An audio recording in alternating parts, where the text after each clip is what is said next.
S-au născut doi gemeni. Pe unul îl cheamă Ușurel, iar pe celălalt Belimei Pula. La naștere Ușurel plângea încet, Belimei Pula tare de tot.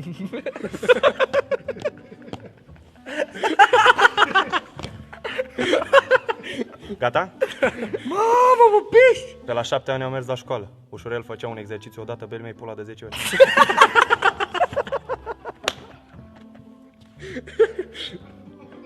Pe la 14 ani au învățat să muncească. Ușurel făcea o căpiță pe o parte, Belimei Pula pe toate părțile. Ușurel ridica furca cu o mână, Belimei Pula cu amândouă mâinile.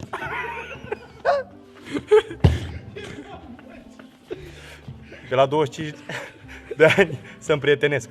Ușurel cu o fată, Belimei Pula cu toată lumea.